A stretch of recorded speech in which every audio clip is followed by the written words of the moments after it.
Sawadee good evening, and thank you very much for joining us for the evening edition of NBT World Brief. You're here with me, Shanita Sidakit, on every Saturday. In our first story today, the conditions at the MRT Purple Line Tunnel Leak site in Bangkok continue to improve, with ground subsidence no longer expanding and water inflow significantly reduced, according to the officials. Deputy Transport Minister Siripong Angkasakun said that the situation at the MRT Purple Line construction site near Wong Wien Yai has shown steady improvement on the third day of recovery efforts. Officials says no further ground subsidence has been detected within the 30-meter monitoring zone, while water leaking into the tunnel has decreased significantly from about 50 cubic meters per hour to around 20 cubic meters per hour. Engineers have also reduced the size of a major ground crack by injecting cement grout to strengthen the soil. Authorities are also now expecting that the situation to be brought under control within 12 days or sooner. The Deputy Minister said that the leak is caused by groundwater, meaning the rain is expected to have only a limited impact on recovery efforts. Meanwhile, roads and walkways around the site will remain closed until officials are satisfied with the area when it's stable. Minister Siripong has also instructed the Mass Rapid Transit Authority of Thailand to ensure affected residents and business owners receive appropriate assistance, with the project's contractor responsible for compensation. Thailand is set to host the first informal meeting between ASEAN foreign ministers and Myanmar as Bangkok promotes a gradual and re-engagement aimed at advancing peace and regional stability. Thailand will host an informal meeting between ASEAN foreign ministers and Myanmar's foreign minister in Bangkok tomorrow, with the Philippines, the current ASEAN chair, presiding over the talks.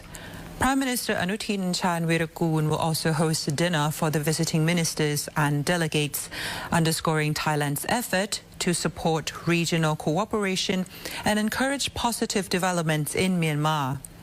The Thai government says that the meeting reflects Bangkok's proposal for a policy of calibrated re-engagement with Myanmar, aimed at reopening dialogue under clear conditions while advancing ASEAN's 5-point consensus. The consensus calls for an immediate end to violence, constructive dialogue among all parties, mediation by the ASEAN chairs, special envoy, humanitarian assistance, and a visit to Myanmar by the special envoy to engage all stakeholders. Thailand's Ministry of Foreign Affairs said that the meeting will provide an opportunity for ministers to exchange views on the situation in Myanmar and explore ways to make ASEAN's peace efforts more effective. Officials also described the talks as an important step forward, restoring dialogue after 5 years without meaningful progress. The meetings aim to provide an opportunity for ASEAN foreign ministers and Myanmar to engage and exchange views candidly and foster a common understanding of the situation in Myanmar. They will also discuss ways to advance ASEAN's collective efforts to implement the 5-point consensus in a concrete and effective manner, with a view to supporting peace and stability in Myanmar.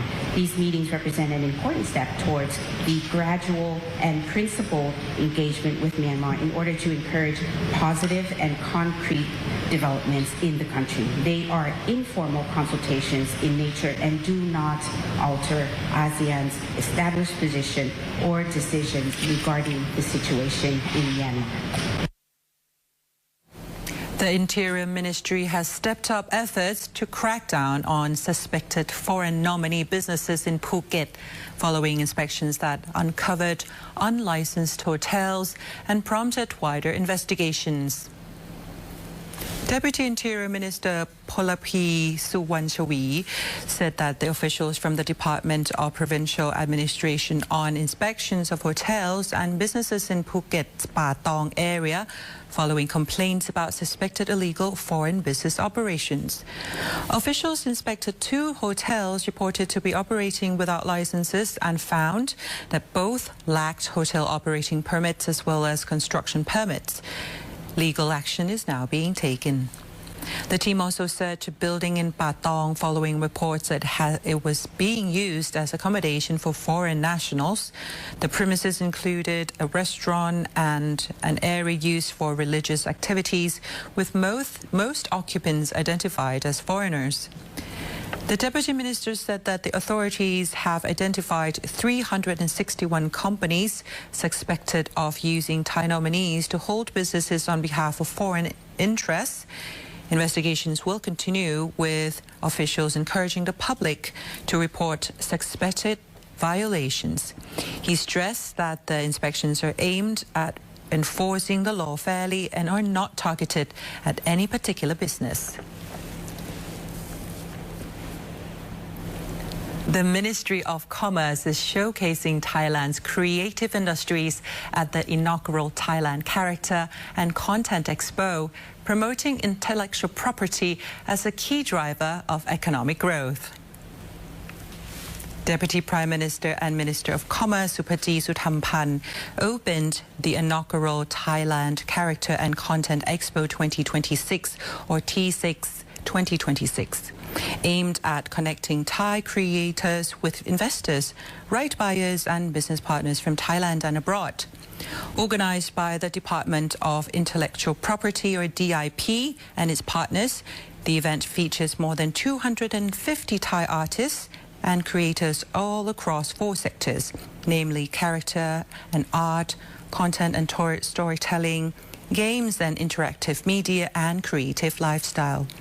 The expo also included business matching sessions designed to support licensing agreements, investment opportunities, and the development of new products and services, alongside seminars, intellectual property consultations, and fan meet activities. ทรัพย์สินทางปัญญาวันนี้มันไม่ได้มีให้เราสามารถที่จะพยายามที่จะไปควบคุมไปจำกัดสิทธิ์หรือใดๆแต่ถ้าเรามีความเข้าใจและรู้ถึงทรัพย์สินทางปัญญาว่าเราสามารถที่จะจดทะเบียนแล้วก็เอามาทำให้เกิดมูลค่าทางเศรษฐกิจได้เนี่ยมันจะเสริมสร้างให้เราเอาสิ่งที่อยู่ในความคิดของเราเนี่ยเขาออกมาเป็นรายได้จริงๆ The Commerce Ministry said that this event is expected to help transform Thai creative ideas into commercial success while strengthening the country's position as a regional hub for content, character and creative businesses. And the event runs this weekend at Siam Paragon and Siam Center in Bangkok. And I actually went today. Please feel free to drop by.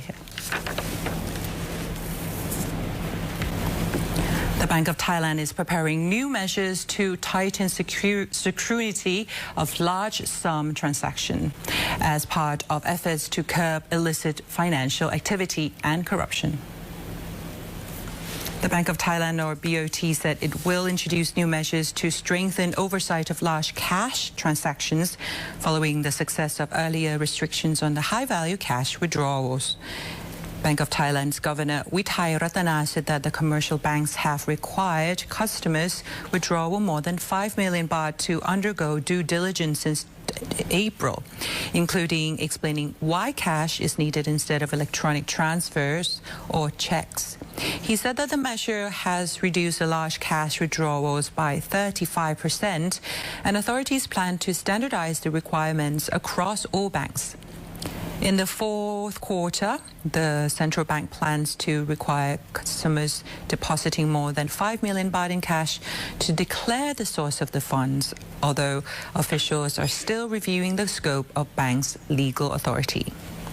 The Bank of Thailand is also considering tighter controls on exchanging 1,000 baht banknotes for smaller denominations, with consumers expected to explain the purpose of such transactions.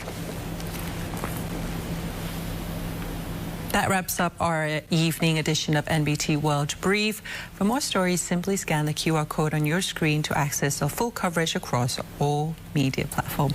Until next time, I'm Shanita Sidakit Krethon. See you tomorrow in the morning of the Morning Brief on Sunday. Sawasdee ka.